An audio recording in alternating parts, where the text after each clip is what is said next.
Adilabad soya రైతులు అసెంబ్లీని ముట్టడించారు. ఆరుగాలం కష్టపడిన పంటను కొనుగోలు చేయకుండా తమ రెక్కల కష్టంతో కాంగ్రెస్ ప్రభుత్వం ఆటలాడుతోందని రైతులు మండిపడుతున్నారు. తమ సమస్యలను మంత్రికి చెప్పడానికి వెళ్తుంటే పోలీసులు అడ్డుకుంటున్నారని రైతన్నలు వాపోతున్నారు. ఆదిలాబాద్ జిల్లాలో ఇప్పటికే 26 మంది రైతులు ఆత్మహత్య చేసుకున్నారని తెలిపారు. 6,000 ఉన్న సోయాబీన్ ధర 2,000కు కొనుగోలు చేస్తామంటే రైతులు ఎలా బతకాలని ఆవేదన వ్యక్తం చేశారు.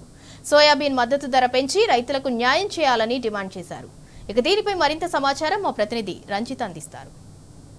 ఆదిలాబాద్ నుంచి తెలంగాణ రాష్ట్రంలోని ముఖ్యమంత్రిని కలవడానికి అసెంబ్లీ దగ్గరికి చేరుకున్నారు ఆదిలాబాద్ రైతులు. వాళ్ళ యొక్క బాధలు ఏంటో అనేది మనం తెలుసుకుందాం. సార్, మీరు ఇక్కడ రావడానికి గల కారణాలు ఏంటి? ప్రకృతి వైపరీత్యం వల్ల విపరీతమైనటువంటి పంట డ్యామేజ్ అయింది. మనం ఏంటంటే రాష్ట్ర తుమ్మల నాగేశ్వరరావు కూడా ఏంటంటే ఇక్కడైతే సోయాబీన్ పంట పండించారో అది నాపేట కూడా కొనుగోలు చేయాలని చెప్పేసి లెటర్ కూడా పెట్టారు. కానీ ఇంతవరకు లెటర్ కూడా ఏళ్ళకి కూడా స్పందన లేదు.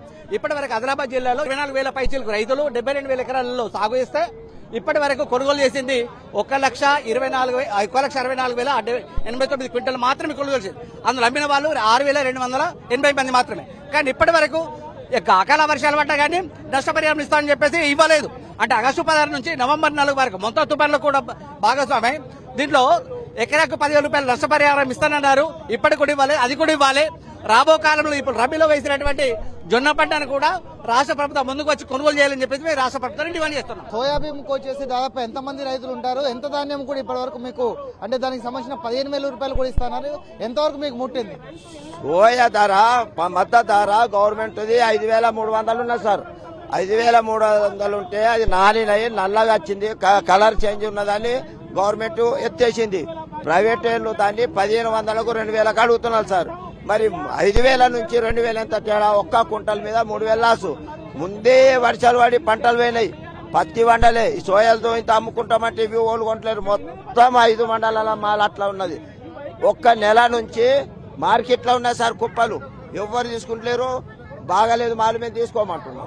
మీరు ఇక్కడికి రావడానికి గల కారణాలు ఏంటి? రావని కారణాలు ఏంటంటే ముఖ్యమంత్రి అపాయింట్మెంట్ ఇచ్చిండు. మా డిసిసి అధ్యక్షుడు నరేష్ యాదవ్ గారు తీసుకొచ్చిండు. ఎడమ ఎమ్మెల్యే ఖానాపూర్ ఎమ్మెల్యే వెడమబోజు పటేల్ తీసుకొని మీరు రండి ముఖ్యమంత్రి కొనిపిస్తా అని వచ్చినాం. పోలీసులు కొని ఇస్తున్నారు. సోయాబీన్ ని ప్రభుత్వం కొనుగోలు చేయాలని గత 15 రోజుల నుంచి జిల్లా అధికారులకు గాని వ్యవసాయ శాఖ మంత్రికి గాని ఎన్ని విజ్ఞప్తులు చేసినా ప్రభుత్వం మొండి వైఖరిస్తున్నది. కాబట్టి అసెంబ్లీలో ముఖ్యమంత్రిని కలవడానికే వచ్చినాం. కాబట్టి రైతుల దగ్గర ఉన్న ఇంకా 3 లక్షల క్వింటల్ సోయాబీన్ ని కొనుగోలు చేయాలని కేంద్ర రాష్ట్ర ప్రభుత్వాన్ని డిమాండ్ చేస్తున్నాం. ఆదిలాబాద్ జిల్లాలండి 72,000 ఎకరాలలో రైతులు సోయాబీన్ వేసుకున్నారు. దాదాపు 4,32,000 క్వింటాలు దిగుబడి జరిగింది. ఇప్పటికు 1,50,000 క్వింటాలు మాత్రమే కొనుగోలు చేశారు. ఇంకా 3 లక్షల క్వింటాలు రైతుల వద్ద ఉన్నది, మార్కెట్ యార్డ్లలో ఉన్నది. దాన్ని అమ్ముకుందామంటే మా పరిధిలో కేంద్ర ప్రభుత్వం వీళ్ళు అంటారు, రాష్ట్ర ప్రభుత్వం అంటది.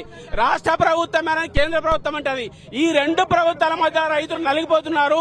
ఇప్పటికే మా ఆదిలాబాద్ జిల్లాలో 26 మంది రైతులు ఆత్మహత్య చేసుకున్నారు. మేము కనీసం అన్ని రాజకీయ పార్టీల నుంచి ఒక్కొక్కరుగా మా కాంగ్రెస్ పార్టీ డీసీ ప్రెసిడెంట్ కూడా మాతో వచ్చారు. కాంగ్రెస్ పార్టీ రాష్ట్ర నాయకురాలు సుజాత గారు మాతో వచ్చారు. అక్కడ గ్రంథాలయ చైర్మన్ కూడా మాతో వచ్చారు. కాంగ్రెస్ నాయకులు మాతో ఉన్నారు. మేము ఒక్కొక్కరంగా అందరూ వెళ్లి వ్యవసాయ శాఖ మంత్రి గారిని కలిసి వినతి చెప్పి వెళ్తే అడ్డుకుంటున్నది కరెక్ట్ కాదని చెప్పి ఈ వైఖరి మేము తీవ్రంగా ఖండిస్తా ఉన్నాం. చూసుకున్నట్లయితే కాంగ్రెస్ ప్రభుత్వం వచ్చిన తర్వాత దాదాపు 26,000 ఆత్మహత్యలు జరిగాయి. దాంతో పాటు చూసుకున్నట్లయితే 7 లక్షల వరకు వచ్చేసి దిగుబడి ఉంటే సోయాబీన్ లో కనీసం 4 లక్షల పంట పండి ఇంకా 3 లక్షల పెండింగ్ ఉంది.